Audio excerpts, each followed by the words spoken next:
Hello students, hope you're doing well. I will be your teacher for this lecture. In this lecture, we will talk about biodiversity and conservation. This topic is taken from NCERT Class 12th Unit 4. In this lecture, we will talk about utilitarian and in situ and ex situ conservation. So बच्चे इस lecture में हम conservation of biodiversity के बारे में बात करेंगे, right? And उसमें आप utilitarian and in situ and ex situ conservation के बारे में बात करेंगे. So the main topic over here is the conservation of biodiversity. तो बायोडाइवर्सिटी को हम कंजर्व कैसे कर सकते हैं? तो इसका फर्स्ट रीजन है reasons for conserving biodiversity. What are the reasons for conserving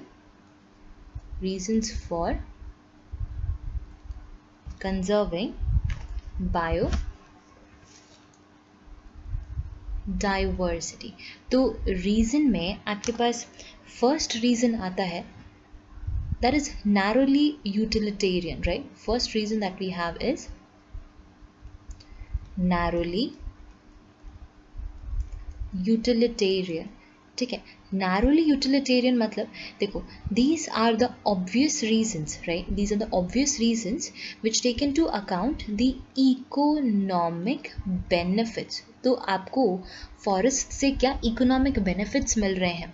ठीक है, इकोनॉमिक बेनिफिट्स फॉर ह्यूमंस. आपको यहाँ से क्या इकोनॉमिक बेनिफिट्स मिल रहे हैं, इस बेसिस पर हमें फॉरेस्ट को कंजर्व करना चाहिए. ठीक है, तो इकोनॉमिक बेनिफिट्स में आपको क्या क्या मिल सकते हैं? यहाँ पर आपको बेनिफिट्स जैसे कि फूड आपको यहाँ से मिलता है, आपको यहाँ से फाइबर मिलता है, आपको यहाँ से फायरवुड देखने को मिलता है, राइट? फायरवुड आप यहाँ से कलेक्ट कर सकते हैं एट्सेट्रा, जिससे आपको डायरेक्टली पैसा मिलता है, राइट? इकोनॉमिक वैल्यू जिससे इंक्रीज होती हो. Industrial products are there, industrial products जैसे कि there is resins, gums, dyes, tannins, etc. ठीक है, तो ये आपको डायरेक्टली बेनिफिट जो कर रहे हैं, तो ये आए अंडर नैरोली यूटिलिटेरियन. ठीक है, नाउ नेक्स्ट हम बात करते हैं ब्रॉडली यूटिलिटेरियन की. B we have is broadly utilitarians. Fine. Broadly utilitarian में अच्छा there is one more term जिसे आप बोलते हो बायो प्रॉस्पेक्टिंग. तो बायो प्रॉस्पेक्टिंग क्या है? There is one more term that is known as bioprospecting. Now bioprospecting का मतलब होता है कि आप molecular genetics and species level diversity को एक्सप्लोर कर रहे हो for product of economic importance. ठीक है, आप क्या कर रहे हो? आप you are exploring genetics and diversity. क्यों? ताकि आप क्या कर सको? For economic importance. ठीक है, इकोनॉमिक इम्पॉर्टेंस के लिए आप जेनेटिक्स लेवल पे जा रहे हो कि कोई पर्टिकुलर आपका एंजाइम आपको मिल जाए या जो भी एक पर्टिकुलर रिएक्शन के लिए कैटलिस्ट मिल जाए. अब देखिए ब्रॉडली यूटिलिटेरियन में हम क्या इंक्लूड करते हैं.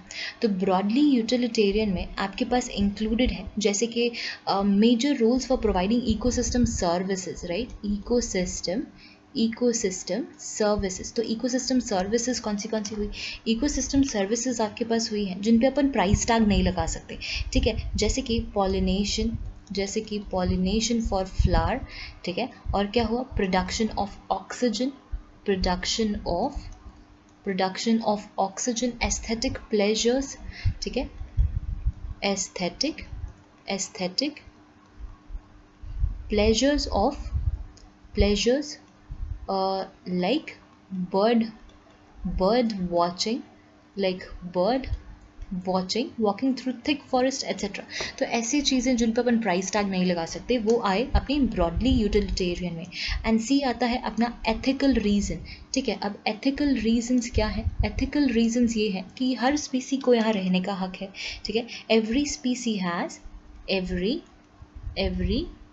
species has intrinsic every species has intrinsic value. सबकी अपनी एक intrinsic value है, भले ही वो आपको benefit directly दे या नहीं दे, ठीक है. तो ये हुआ first. अब यहाँ पर अपना second reason आता है. फर्स्ट रीज़न आपका क्या था? रीज़न फॉर कंजर्विंग बायोडाइवर्सिटी, ठीक है. सेकंड है आपका अप्रोच ऑफ बायोडाइवर्सिटी कंजर्वेशन, ठीक है. approaches to biodiversity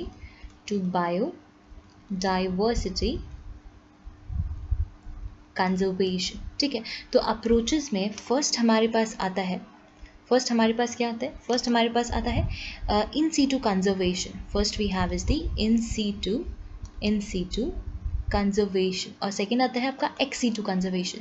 अब इन सीटू कंजर्वेशन होता है ऑन साइट कंजर्वेशन, यानी कि जहाँ पर वो बिलोंग कर रहा है, जो उसका हैबिटेट है, उसी में आप उसे कंजर्व कर रहे हो.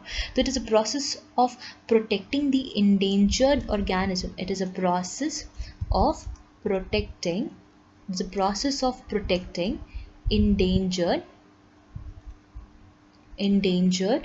species of plant or animal,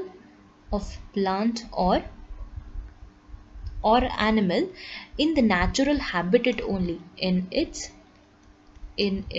natural habitat. आप उसको उसके नेचुरल हैबिटेट में ही अगर प्रोटेक्ट कर रहे हो तो वो इन सीटू कंजर्वेशन हुआ. इसका अपन एग्जाम्पल अगर देखें तो एग्जाम्पल में आपको यहाँ देखने को मिलेगा जैसे कि there are national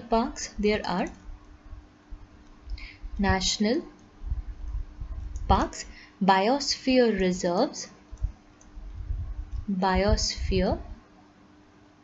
reserve, wild life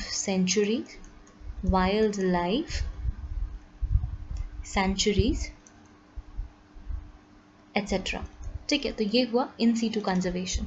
अब सेकंड है हमारे पास ex situ conservation. Second we have is the ex situ conservation. Ex situ conservation होता है, it is the off site conservation. It is the off site conservation. Off site conservation मतलब हम उसको उसके नेचुरल हैबिटेट से निकाल के human unsafe उसको इन्वायरमेंट से निकाल के ह्यूमन केयर में उसे रखते हैं, ठीक है. तो it is a process of protecting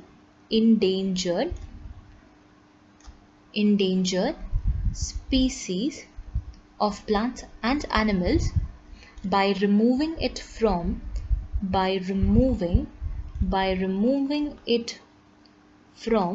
its natural habitat under human care, right? Under human care. तो human care में directly आप उसको उसके natural habitat से निकाल के खुद उसे प्रोटेक्ट कर रहे हैं अंडर द स्पेसिफिक केयर, ठीक है. तो यहाँ पर आपको एग्जाम्पल्स देखने को मिलते हैं. Botanical gardens, zoos are there, seed and pollen banks, seed या pollen banks, arboreta, gene bank, etc. ठीक है. So these are some of the common examples of in situ and ex situ conservation. Okay, so I hope you understood the explanation. Thank you.